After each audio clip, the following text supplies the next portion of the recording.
Marksman is the latest Liam Neeson thriller to come out in the winter season, either January or February. This one, in this case, is January. I'm just only now getting to it.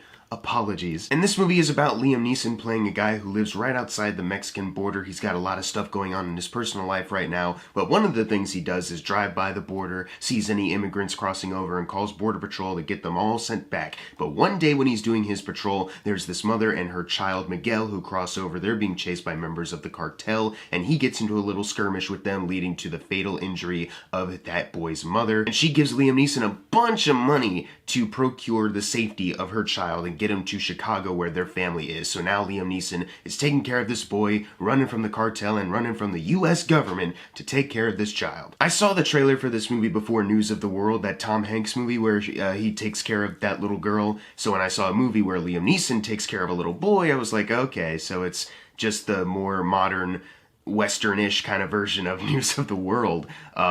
Alright, and it looked pretty generic, I'm not gonna lie. The trailer did not paint this movie in a good light for me. I'm always interested to see what Liam Neeson is doing, because even his winter thrillers, like Unknown, Nonstop, The Commuter, all that, like, they're not all half bad. Most of those are made by Wame Colette Serra, the ones I really like at least. This one is not. It's made by a director who previously made a Clint Eastwood baseball movie that I have not seen.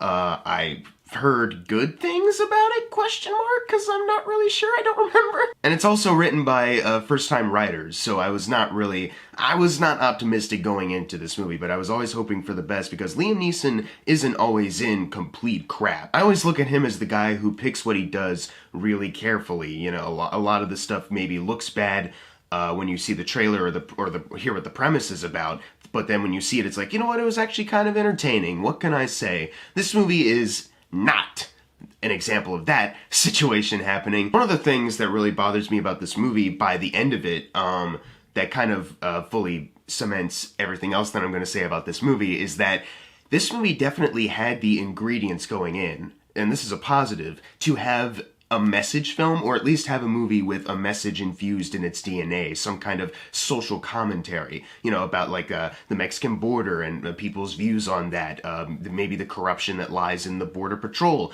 or how people's hearts can change when they are open up to new values and ideals. You know, all the ingredients are there to make some kind of message that is impactful, relevant for today, and instead what they opt for is just not that. It seems like they came up with the premise and they were like, well, we don't want to say a whole lot about this situation or this problem that's going on in America. We'll just have one scene where Liam Neeson just states his character arc to someone over the phone, where he's like, you gotta give this boy a chance. He was not given a chance to opt out of this crazy situation that his mom is in now, so we need to give him a chance. I don't know if this changes my mind about anyone else I've had deported when I've caught them crossing the border, but this one boy, it sure does. You know, it's about as basic as that, and then the movie just keeps going on. This movie had every opportunity to say something and be more than just a generic Liam Neeson protects a boy thriller, but they did not. Even when the movie starts to come to a close and we get to the climactic third act battle, you have the main villain, who, by the way, just throughout the movie is not very good. It doesn't help that he's surrounded by an entourage of uninteresting villains. There's no, like, characters within them, like, not even, like, stereotypical, just character tropes. They're all just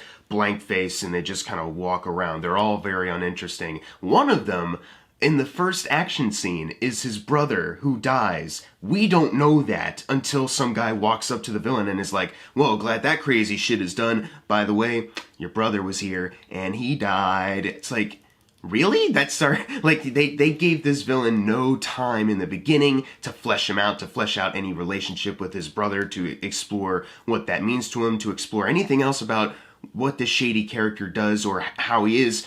But then they just kind of ride with that as his motivation. Like, oh, I need revenge for my brother now. It started off as me getting this boy and his mother for some reason. I'll get back to that in a moment. But now I need revenge against Liam Neeson too. And then near the end of the movie, he's saying certain things that imply that they want to go deeper with the film's message. They want to go deeper with his character. And there's two moments throughout where they give really odd character moments with him, where, like, one time he's staring out a window and he sees a father and son playing, like, baseball in the front yard, but it's, like, not center frame, it's, like, to the left. And it's like, okay, that's a weird thing to kind of reflect on right there. Okay, then there's a moment where he's standing by a store, and then the hot woman walks out, and he's just staring at her as she gets into the car right in front of him, and he stares for so long that even her boyfriend comes up and is like, what are you doing? You know, basically being the audience at that point. It's there for a reason, but I can't say it was really justified by the end of it, because it's not like they took that much time with him. You know, it really is just kind of there just so he can have this speech at the end. Like, even though they have these two really odd moments with him, it's not like it really builds on his character. And it's not like we really cared about him at the beginning, and now we're along for the ride and we're interested to see where this dastardly villain will go. And it's just a guy you're forced to follow, and you're like, this guy is so uninteresting. Get me back to Liam Neeson and this boy. And even the boy at the beginning of the movie doesn't get that good of an introduction. They don't really... Okay, they don't really set the stage well for what the situation is, what the conflict is. So the movie opens with our boy, Miguel. He's got a note he's giving to, like, this girl. He leaves it at her doorstep, and then her brother comes up and is like, you know she's too old for you, right? And he's like, I know, but I'm leaving this note. And then the next scene... he's just sitting at the dinner table, and then his mom gets a call from her cousin, brother, something like that, and he's like, you guys gotta go. I did some dirty shit to the cartel, and now they're after me. They're gonna come after you. And just immediately, they're on the road. They're getting out of there. And it's like, man, we have no time to get to know Miguel or his mother, what their living situation is, what's going on in their lives. Just, he likes a girl that we never see again. And then after that scene with the phone call, the brother and or cousin, whoever he is, they just show one shot of him chained up by the cartel, and they're like, all right, let's go get him. And they just show him kind of hanging there. Not sure if he's dead or alive, and I'm not sure by the end of the movie, because they never cut to him again. They kind of lose sight of what the villain's motivation is, because they never explain what it is he did to cross them. Is it he stole money and gave it to Miguel and his mom that she now gave to Liam Neeson? Because the boy does mention that's cartel money he got there at one point. But these villains that are chasing them, they never mention money. Even when it gets to the third act, there's no mentions of, you shouldn't have taken my money or anything like that. Just, I want you for killing my brother and junk. They kind of lose sight of what their motivation is, what actually sent them onto this journey. So automatically, even though it has a good premise, the movie starts off with this really poor introduction of characters, poor introduction of conflict, that the rest of the movie then kind of suffers because of it, because they have to continue on these plot lines that did not have proper build-ups. There are good things about this movie, I will say that, you know, the premise, as I mentioned before, it's not bad. They have the ingredients to make a better movie. The boy playing Miguel is actually doing a pretty good job. He's got to hold his own against Liam Neeson, and I think he does a really good job at it. The action is competently done. You know, it's a lot of, like, smaller, thrilling sequences, and then it builds to a third act climax that isn't even all that grandiose. It's still kind of more small, which I liked at the end of the day. And they do at least do a good job of establishing Liam Neeson's character, though, which is weird. They don't do a good job of establishing Miguel beforehand. But for Liam Neeson, they give him all the time in the world. Maybe it's because he's the lead star. That's probably it. But, you know, they do a good job of showing, like, who he is or what he used to be, and now where he is now, what has happened, how he has a daughter, played by Katheryn Winnick, or a stepdaughter, and mom's dead, you know, and they're both sad about it, and they're dealing with it in their own ways. You know, they do a good job of setting the stage for that character, and then for him to go on this character arc as the journey goes on.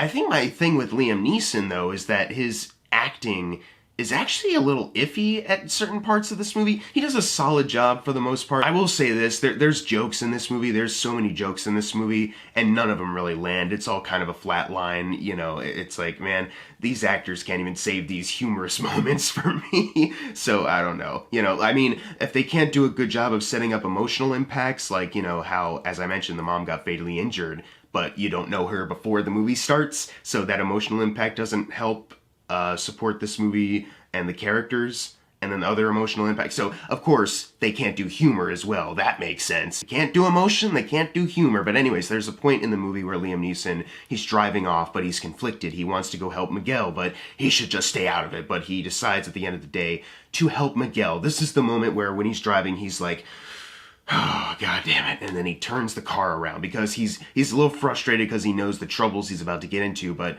the sigh implies, like, this is the right thing. But when what he does, the way he delivers the line is he's just like, God damn it!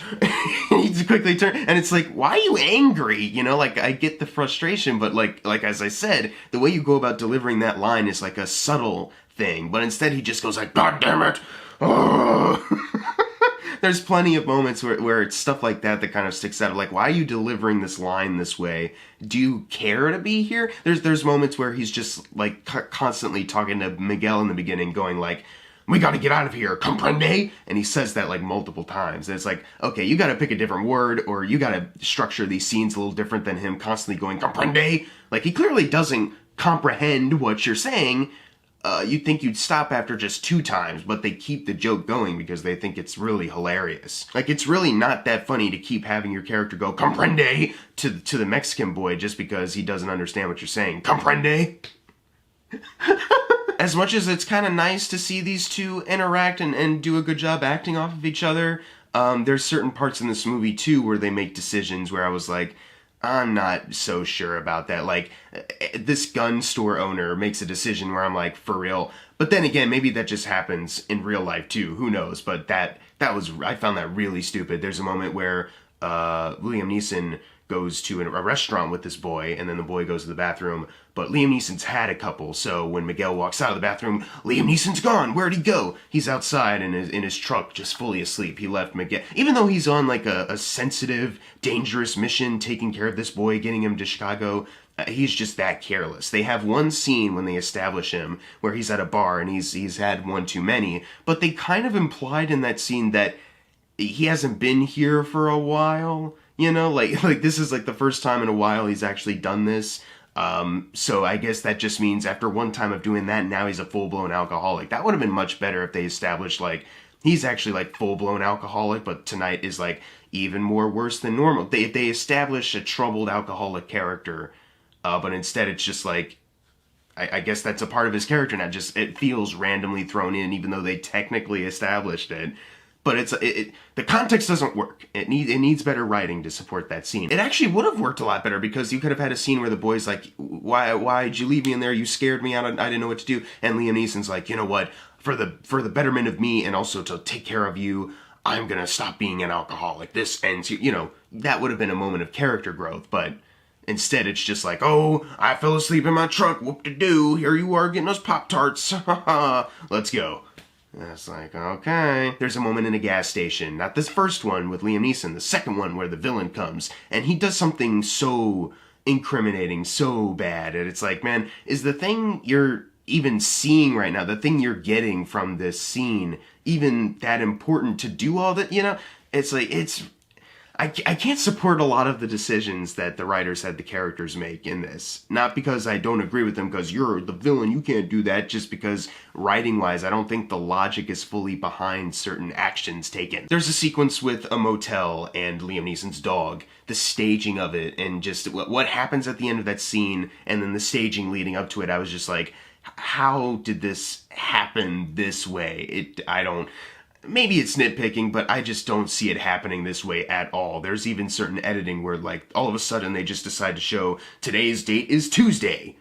And then a couple minutes later, now it's Wednesday, and they keep doing that. Just all of a sudden they start doing it. It's like, I don't need to see this. Why is it being edited this way? I don't know. All of this leading us to an ending that isn't that abrupt for Miguel. Like, maybe they could have showed like a little quick epilogue, but you kind of get the gist of what's going on. But it is very abrupt for Liam Neeson and at least his daughter, Katheryn Winnick. And without spoiling anything, they really end the movie in a place that is not satisfying, at least for Liam Neeson's character, or even his stepdaughter, I don't know, played by Katheryn Winnick. And Katheryn Winnick doesn't do a bad job in this movie, but by the end of the movie, it's kind of like, this character doesn't really have a satisfying end. I want to know what happened next.